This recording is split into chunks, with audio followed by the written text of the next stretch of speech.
Bueno, nos habíamos quedado entonces en Rousseau y poder trabajar su propuesta.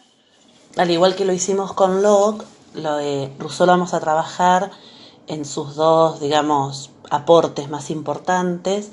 Uno que tiene que ver con los aportes en materia política y por el otro lado, trabajarlo desde lo educativo.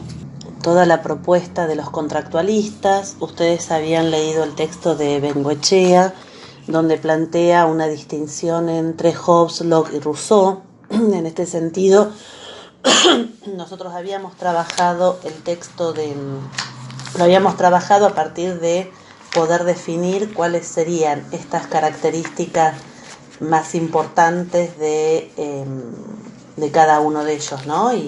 Y cómo se van diagramando en el sentido de entender el estado de naturaleza, el estado de sociedad civil y demás. Hay un texto que ustedes no lo tienen, pero que es ese texto que yo se los di, que está en online, compilado por Atilio Berón, que trabaja sobre los exponentes de la modernidad. Y el capítulo 3, que escribe Alejandra Siriza y que se denomina A propósito de Jean-Jacques Rousseau, Contrato, Educación y Subjetividad, plantea el contexto en el cual Rousseau hace su propuesta. Yo siempre les digo que para la Revolución Francesa Rousseau ya estaba muerto, pero lo que queda de él, digamos, el legado, ¿sí?, que tiene que ver no solo con pensar una forma de gobierno diferenciada, sino también con empezar a construir este concepto de ciudadano y ciudadano pueblo, ¿no? Entendido ya no como lo estábamos trabajando el ciudadate que habita lo que tiene la ciudadanía porque habita esta ciudad antigua, ¿no? Y que los humanistas recuperaban, sino con todos los ingredientes de la modernidad, ¿no? Entonces, en realidad, cuando nosotros trabajamos el contexto en el cual se enmarca la propuesta de Rousseau, sabemos que es una sociedad que estaba asistiendo ya a la disolución del antiguo régimen, no terminaba de nacer lo nuevo, circulaba, sabemos, toda una clase de escritos nuevos, algunos hablan panfletos, también Susana Bianchi, propios de una filosofía que de a poco estaba buscando nuevas respuestas a estos cambios. Y uno de ellos va a ser Rousseau, que nace en Ginebra en 1712 y muere en 1778. Forma parte o está ligado a la Ilustración francesa, junto a Diderot, D'Alembert, Voltaire, Condorcet, ¿sí?, con algunas particularidades que vamos a ver luego, ¿no? De alguna manera, entonces, Rousseau se puede decir que sintetiza con bastante claridad la articulación entre política y educación que empiezan a ser o propios de los conflictos de la época, ¿no? Y esta autora dice así: los tiempos luminosos de la Ilustración habían puesto a políticos, filósofos y literatos de la época ante la necesidad de enfrentarse a una serie de procesos sociales que desembocarían en el estallido revolucionario de 1789. Los ilustrados se disponían a llevar a cabo el trabajo de emancipación de la autoculpable minoridad y no se detendrían ante la religión ni ante los misterios de la autoridad terrenal. Nunca tan verdadera la afirmación de Kant respecto de la función de la filosofía moderna: pensar los problemas del propio tiempo, sometiéndolos a un examen racional con el fin de emanciparse de la autoculpable minoridad, ¿no? Entonces, esto además que viene a colación a pensar en una forma legítima, ¿sí?, de ejercitar el poder político, basado fundamentalmente en romper con el antiguo régimen, ¿sí?, y que además, digamos, estas nuevas ideas que polulaban, que circulaban, ya podríamos decir desde lo que fue la Reforma Protestante, la Revolución Inglesa, las guerras de la religión, etcétera, llevaban a que esta nobleza iba perdiendo poder y y genera, diríamos, un clima de época, un clima político intelectual que favorecía a estas propuestas contractualistas, ¿no? A partir de entonces, uno de los escritos de Rousseau es el Contrato Social, que es publicado en 1762. El otro escrito se llama Confesiones, y finalmente el Emilio, ¿sí?, en donde ya ahí se plantea, o nosotros lo veríamos, y en general se ve también desde la pedagogía como una propuesta educativa, pero nosotros la vamos a ligar, por supuesto, a lo que significó la relación entre educación y política. Bueno, en este sentido entonces nosotros vamos a plantear, para poder trabajar la propuesta, las diferencias entre Locke y Rousseau, y las semejanzas, ¿no? Y en este sentido, para Locke y Rousseau, la sociedad es anterior a la política, ¿sí? Esto lo habíamos planteado también cuando habíamos visto Locke, mientras que para Hobbes primero se encuentra la organización política y luego la sociedad civil, ¿sí? Acá no, digamos, esta sociedad que va a ser previa, podríamos decir, o que se constituye como tal, previa al contrato, ¿no? El contrato de alguna manera sería lo que le daría una razón de ser a esta sociedad política. Pero a diferencia, ¿sí?, de Hobbes y Locke, Rousseau no cree en un orden social generado a partir de los intereses de los hombres considerados como individuos. Recuerden que nosotros habíamos dicho que quienes firmaban el contrato en la propuesta de Locke eran los hombres libres, ¿no? Es este individuo libre que está firmando el contrato, ¿no? Acá no. ¿Por qué? Porque para Rousseau se incorpora un concepto que es el concepto de comunidad, concebida como voluntad general. Este caminito que nosotros hacíamos, ¿no?, si tuviera acá un pizarrón, pero ustedes lo ven en la filmina, ¿no?, cómo se pasa de este estado de naturaleza a un estado de sociedad civil. Acá lo interesante además es que este estado de naturaleza pasa a la sociedad civil y de la sociedad civil a la comunidad, ¿no? Y ahí está, y ahora vamos a explicar este concepto, ¿no? A diferencia de Hobbes, Rousseau plantea que la guerra, ¿no?, esto que decíamos, que todos contra todos, no nace en la sociedad natural. Recuerden esto, que seguramente lo trabajaron también en pedagogía. El hombre es bueno por naturaleza y es la sociedad la que lo corrompe, ¿sí?, sino que precisamente se da en la sociedad civil, ¿no? Cuando se construye esta sociedad civil, esta guerra de todos contra todos, esta desigualdad y demás, es producto de la sociedad civil. ¿Por qué? Porque esta sociedad civil para él incorpora la división del trabajo y la propiedad, ¿no? Y esto va a abrir, dice, abre las puertas al reino de la desigualdad, ¿no? Y de alguna manera esta distinción que nosotros hacíamos entre ellos. Bien, ¿cuál es el objetivo entonces de la propuesta contractualista de Rousseau? Tratar de encontrar una forma de asociación que haga posible la expresión de la voluntad general para superar el individualismo egoísta. Recuerden que este individualismo egoísta se planteaba sobre todo en las propuestas liberales inglesas, insisto, este individualismo posesivo del que nosotros habíamos hablado en Inglaterra. Acá se plantea la voluntad general como para paliar, ¿no?, o superadora, como decimos, de este egoísmo individual. Por lo tanto, el contrato acá ya no es un contrato entre hombres libres, sino es entre la comunidad, que transforma los derechos del hombre a través de la voluntad general. Esto es interesante, porque, insisto, si yo acá tuviera un pizarrón, ¿no?, en esos círculos que yo hacía para explicar el contrato en Locke, nosotros decíamos, bueno, nos encontramos en este estado de naturaleza, ¿no? De este estado de naturaleza pareciera ser que el contrato nos llevaba al estado de sociedad civil. Pero acá hay un plus, que es en realidad este momento de sociedad donde a partir de la voluntad general pareciera ser que el hombre restituye la libertad que tenía en el estado de naturaleza. ¿Se entiende? Es decir, de alguna manera, y lo vamos a ver después en las otras en otras filminas, ¿sí?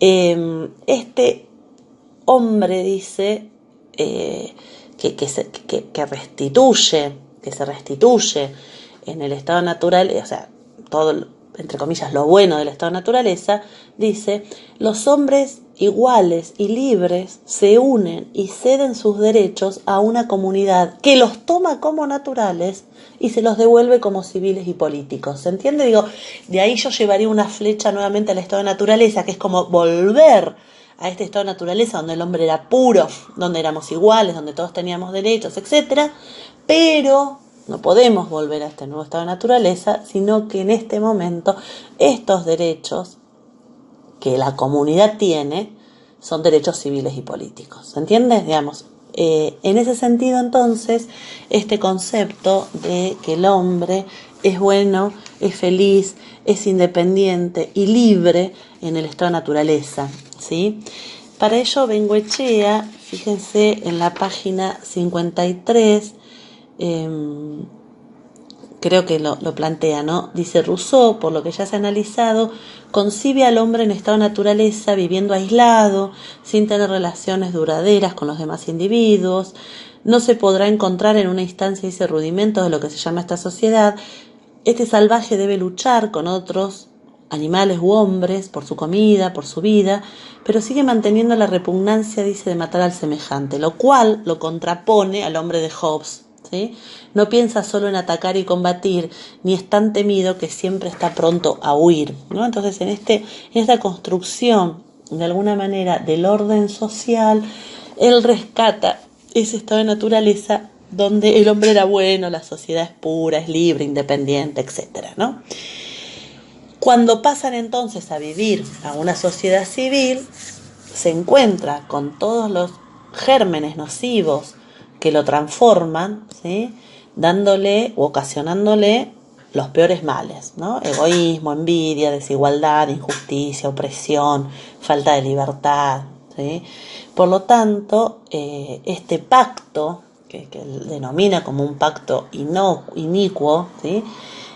Es injusto y no es equitativo, ¿sí? Porque precisamente en este estado de sociedad civil se producen las mayores desigualdades.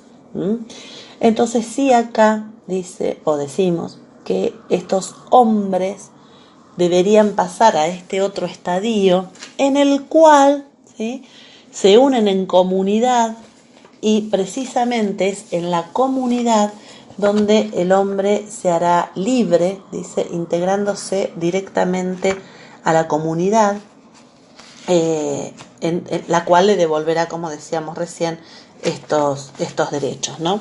En el contrato de Rousseau dice lo siguiente: si hubiera podido elegir el lugar de mi nacimiento, habría elegido una sociedad limitada en su tamaño por la extensión de las facultades humanas, es decir, por la posibilidad de ser bien gobernada, y en la cual, bastándose cada uno a la tarea que le es propia, nadie estuviera obligado a confiar a otros las funciones que se han encargado.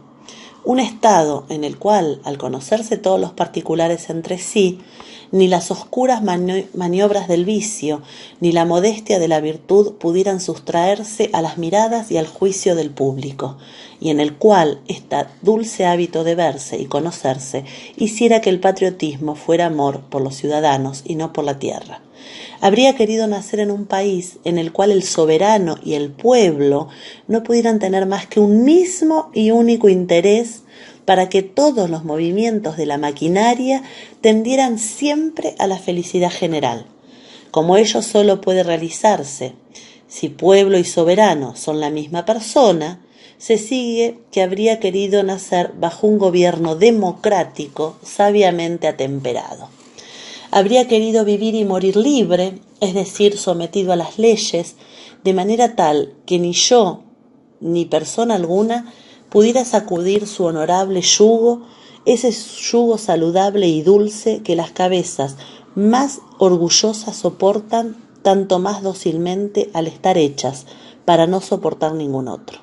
Habría querido entonces que nadie en el Estado pudiera considerarse a sí mismo por encima de la ley, y que nadie pudiera imponer desde afuera ley alguna, que el Estado fuera obligado a reconocer, pues cualquiera sea la constitución de un gobierno, si en él se halla un solo hombre que no esté sometido a la ley, todos los demás subyacen necesariamente al arbitrio de éste. No, esto es bien interesante porque pone como condición principal el concepto de voluntad general, ¿no? Fíjense que dice en un momento, si el pueblo y soberano fueran una sola persona. Fíjense que pone la ley, ¿no? Estas cuestiones que no las teníamos en los contractualistas, ni en Hobbes, ni en Locke. Por lo tanto, este concepto de voluntad general que dice que se forma que cuando cada hombre une su voluntad a la del otro, y a la del otro, y así a la de todos los hombres de una sociedad. Es la coincidencia de voluntades individuales, porque al darse cada uno a todos, no se da a nadie y por lo tanto se da a sí mismo, ¿sí? Por lo tanto, este concepto de voluntad general, dice, es la decisión general de todos los hombres de expresar el bien, la justicia, la felicidad que existen por debajo de todas las pasiones privadas. Es la base de la soberanía popular, porque el pueblo nunca se equivoca y se expresa siempre por medio de una ley. Tiene por fin el bien común y reside en el pueblo, a diferencia del poder que lo hace en el gobierno. Acá hay esto que siempre estamos trabajando entre la distinción de Estado, gobierno y poder, ¿no? Como acá se conjugan, ¿no? Entonces, este gobierno va a estar constituido por personas que ponen en práctica la ley. Recuerden acá, todos estamos transitando una Francia prerrevolucionaria, donde Montesquieu ya escribió el espíritu, ¿sí?, de las leyes, digamos, lo que nosotros llamaríamos poder judicial, ¿no?, entre comillas, ¿no?, pero que ya está, ya nos estamos encontrando en Francia, y que en realidad quien es el soberano es el pueblo, ¿sí? ¿Quién es el pueblo? Bueno, el pueblo es el que celebra el contrato, el pueblo es el que hace la ley, ¿sí? Acá también aparece una distinción de, bueno, no todos somos el pueblo, ¿no? Acá hay una relación muy directa entre el pueblo y ley, quien hace la ley, ¿sí? El contrato social es un pacto, entonces, que transforma a la sociedad en ciudad desde el momento que el hombre consciente del pacto adquiere una nueva naturaleza que es la del ciudadano. Esto vendría a ponerle un monio, digamos, un broche a lo que nosotros explicábamos de esto, ¿no? Del traspaso del estado de naturaleza al estado de sociedad civil a la comunidad, ¿no? Entonces, en esta comunidad, la sociedad se transforma en ciudad, en el momento en que este hombre consciente, dice, de que celebra el pacto, adquiere una nueva naturaleza que es la del ciudadano. Este concepto de ciudadano en relación al pacto, en relación a pensar una nueva forma de concepción del poder político, a estar pensando en esta relación entre reyes y gobernantes y pueblo que parece ser el gobernado, ¿sí? Trastoca esto. Y plantea entonces las características de esta soberanía, ¿no? ¿Cuáles son las características de esta soberanía? Y plantea que esta soberanía, a ver acá si encontramos en los escritos de Rousseau, ¿no? Ustedes no tienen esto, pero me parece interesante, ¿no? Dice, la soberanía no puede ser representada por la misma razón que no puede ser alienada. Ella consiste esencialmente en la voluntad general y la voluntad no se representa en absoluto. ¿Es ella misma o es otra cosa? No hay término medio.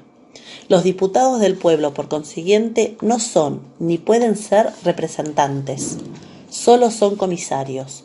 No pueden concluir nada de modo definitivo. Toda ley que el pueblo en persona no haya ratificado es nula. El pueblo inglés cree ser libre, pero mucho se equivoca. Lo es solo durante la elección de los miembros del Parlamento. Apenas estos han sido elegidos, vuelve a ser esclavo, ¿sí?, y vuelve a anularse. En los breves momentos de libertad, por el uso que hace de ella, bien merece perderla. La idea de representatividad es moderna, nos viene del gobierno nos viene del gobierno feudal, de ese inicuo y absurdo gobierno en el que se degrada a la especie humana y se deshonra en nombre de hombre. Como quiera que sea, en el momento en que un pueblo se da representantes, no es más libre, no existe más. Fíjense qué interesante esto, ¿no? Primero, el posicionamiento de Rousseau sobre la modernidad y en ese sentido una mirada totalmente negativa al periodo previo feudal. Pero además no cree en este concepto o este concepto de representatividad. Dice, cuando un pueblo se da representantes no es más libre, porque se despoja de eso que tiene, que es el propio poder, ¿sí? Entonces, las características de esta soberanía básicamente tienen que ver con esto, ¿no? Primero, que es inalienable, ¿sí? El poder se transmite pero no se delega. No hay una forma de representatividad en el sentido de que no puedo delegar la soberanía porque la soberanía continúa en este pueblo. Es indivisible, no acepta división de poderes. División de poderes no en el sentido que nosotros podemos decir poder judicial, poder legislativo, poder ejecutivo, sino que la misma soberanía no puede dividirse en partes. Dice, es infalible porque el pueblo nunca se equivoca. Es absoluta porque no hay nada por encima de esta soberanía. Y es perpetua porque nunca se acaba. ¿Sí? En estas características que él plantea de acuerdo a la soberanía, tiene que ver con esto que estamos poniendo arriba de acá en la filmina, donde dice, esta es la libertad que eleva al hombre de su condición animal a su condición moral. Solo eligiendo el bien, entonces se transforma en auténtica libertad, ¿sí? ¿Qué dice en el contrato sobre esta voluntad? Dice, la voluntad general como primer principio de la economía pública y regla fundamental del gobierno, es oportuno distinguirla también de la economía pública popular y tiránica. La primera es la de todo Estado en el que reina la unidad de intereses, ¿sí? Y de voluntad entre el pueblo y los jefes. La otra existirá necesariamente donde quiera gobierno y pueblo tengan intereses diferentes y en consecuencia voluntades opuestas, ¿no? Y ahí va trabajando este concepto. Dice, si el primer deber del legislador es conformar las leyes a la voluntad general, la primera regla de la economía pública es que la administración sea conforme a las leyes. El espíritu de la ley debe servir para decidir en los casos que ella no ha podido prever. La voluntad general, fuente y complemento de toda ley, debe ser consultada siempre que ésta falte. La segunda regla esencial, no menos importante que esta, es que, si queréis que la voluntad general sea cumplida, haced que todas las voluntades particulares guarden conformidad a ella. Y como la virtud no es más que esta conformidad de la voluntad particular a la general, para decir lo mismo con una palabra, haced reinar la virtud. El más grande instrumento entonces de la autoridad pública está en el corazón de los ciudadanos. Nada puede reemplazar las costumbres para el mantenimiento del gobierno. No basta decir a los ciudadanos, sed buenos, hay que enseñarles a hacerlo, y el ejemplo mismo no es el único medio utilizable. Todo hombre es virtuoso cuando su voluntad particular se conforma plenamente a la voluntad general. ¿No? Esto es, digamos, es fantástico, digamos, porque en realidad ahí está planteando su propuesta, ¿no? Y la importancia que le está otorgando a la voluntad general, a la soberanía, a la comunidad, ¿sí? Son conceptos bien diferentes a lo que nosotros habíamos estado trabajando en el caso de Locke, ¿no?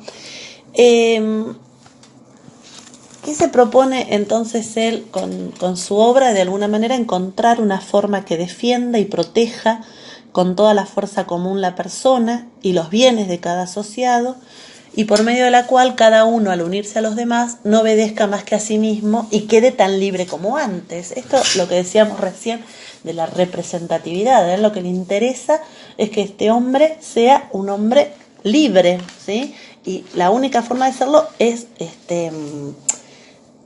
conformarse en tanto ciudadano, ¿sí? Algunas citas, digamos, para ir cerrando esta primera parte que tiene que ver con los aportes más políticos, ¿no?, de Rousseau.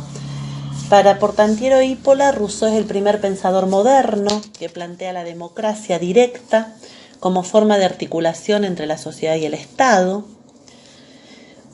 En este sentido, en el escrito de Rousseau, él mismo va a decir, se trata no de conservar intacta la libertad natural, sino más bien de transformarla en libertad cívica, puesto que solo en el estado social sus facultades se ejercitan y desarrollan, sus ideas se extienden, sus sentimientos se ennoblecen, ¿sí? Esto es del contrato, ¿no? Para Rousseau, el Estado que detenta la voluntad general no es lo mismo que el gobierno, ya que el soberano puede encomendar el gobierno a uno, a algunos o a muchos. Esto ustedes lo van a tener en la ficha de cátedra, ¿sí?, donde en una nota al pie de página aparece esta cita, ¿no? En realidad, si bien y obviamente nosotros estamos de acuerdo, digamos, en que la propuesta de Rousseau está pensada hacia una propuesta que tienda a la república, digamos, y en todo caso también podríamos decir a la democracia, lo que primero a él le interesa, que quién es el que detenta la voluntad general, ¿sí?